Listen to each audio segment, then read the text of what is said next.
À tout juste 22 ans, Kofi représente fièrement les couleurs de la Jamaïque à travers le monde grâce à des titres pleins de chaleur comme Rapture,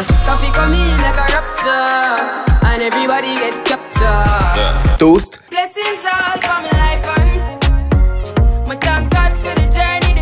et plus récemment, un son qui parlera certainement à beaucoup d'entre vous, West Indies.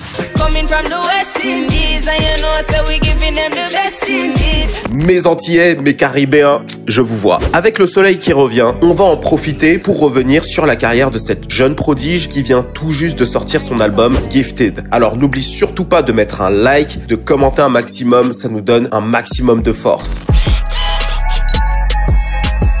Né le 22 février 2000, Kofi a grandi à Spanish Town en Jamaïque, dans un environnement qu'elle définit comme très chill, ce qu'elle doit à sa mère qui l'a protégée des mauvaises influences et de la violence à l'extérieur, où les meurtres par balles ne sont pas rares. Le tout tandis que son père est parti à sa naissance. Nourri par la musique religieuse de son pays et au reggae par sa famille, attention, du reggae très propre, hein. Elle développe rapidement un amour pour la musique et dès ses 12 ans, elle commence à chanter à la guitare, empruntée à un ami, de Prodigy et à d'autres artistes reggae modernes comme Chronixx. Donc plein de titres qu'elle kiffait comme n'importe qui pouvait le faire à son âge, à l'exception qu'elle avait pas encore la voix que l'on connaît aujourd'hui. Mais bon, à 12 ans, elle était encore un peu timide. Du coup, elle évolue surtout dans son coin, sauf exception, les spectacles de l'école par exemple, qui lui ont permis de partager son talent et par la même occasion d'avoir plus confiance en elle. Kofi commence à écrire ses chansons à tout juste 14 ans avant d'expérimenter un maximum ses talents dans la chorale de son école, Arden High School, où elle apprendra les théories musicales et où elle profitera de son premier concert entre guillemets devant une grande audience, 1000 personnes exactement à 16 ans. Un an après ce spectacle de grande ampleur, la vie de Kofi va complètement basculer lorsqu'elle interprète en acoustique un titre nommé Légende en hommage à l'éclair jaune et vert Usain Bolt.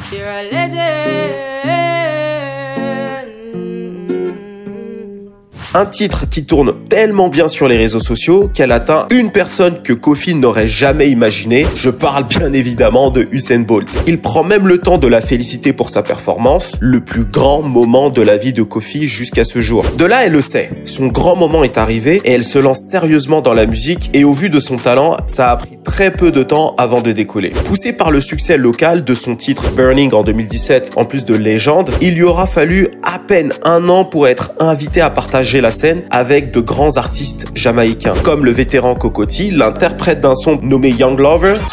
Now this one is designed for 18 and over. Attention, c'est lui qui le dit, pas moi. Ou encore, l'un de ses artistes préférés, Chronixx, avec qui elle fait un Real Rock Rhythm sur BBC One. Vous l'aurez compris, on est à fond dans des ambiances reggae très chill là. En 2018, c'est le moment où sa musique atteint de nouveaux sommets à l'échelle mondiale, à commencer par Ragamuffin. Non, ce n'est pas le hit de Selassou ici dont je parle, mais de pur raga. Avec une dimension consciente dans ses paroles, vu qu'elle y parle des meurtres par balles et de la condition des jeunes en Jamaïque, une cause qui la touche particulièrement en tant que jeune fille ayant grandi dans le pays. De là, Columbia Records s'intéresse à la chanteuse et signe un contrat avant de sortir son EP Rapture, qui marquera l'histoire de la musique jamaïcaine contemporaine, déjà parce qu'on y retrouve des titres incroyables comme l'éponyme Rapture.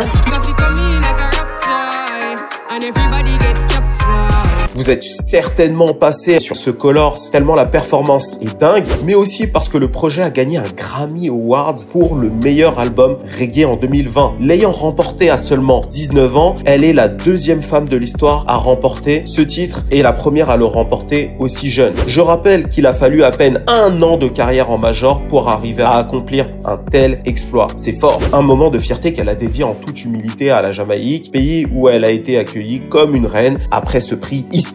Ce qui frappe tout de suite en écoutant la musique de Kofi, c'est sa maturité musicale. À 17 ans à peine, elle utilisait sa voix pour être le porte-parole de sa génération à travers sa musique. Ce qui impressionnait énormément son entourage, vu qu'à cet âge-là, les centres d'intérêt sont plutôt portés sur la fête, le sexe, etc.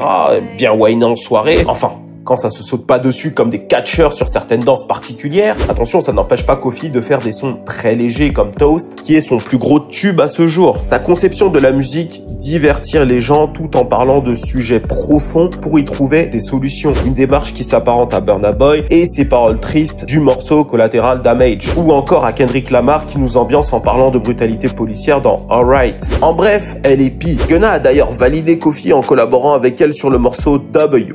Elle est officiellement pie, ouais. Tout ça là vient de l'éducation de sa mère qui l'a fait grandir avec des valeurs très humanistes, ce qu'elle applique dans sa musique et ses actions en général. L'une de ses initiatives était de faire la promotion d'une association aidant les jeunes étudiants à payer leurs études. Elle veut contribuer à un monde meilleur et plus sain, quoi. Le tout mêlé à un talent aussi immense nous donne la talentueuse Kofi qui nous fera monter vers de nouveaux cieux. Surtout avec son dernier album Gifted qui pourra bien lui donner un nouveau Grammy Awards au vu de la qualité du projet. Et toi, est-ce que tu as écouté l'album Gifted de Kofi? Si oui, dis-nous ce que tu en as pensé en commentaire. Si ce n'est pas encore fait, je t'invite à découvrir cet album disponible sur toutes les plateformes de streaming dès maintenant. N'oublie pas ton like, n'oublie pas ton commentaire et surtout n'oublie pas ton partage. C'était Chris d'Iconic pour le iFocus.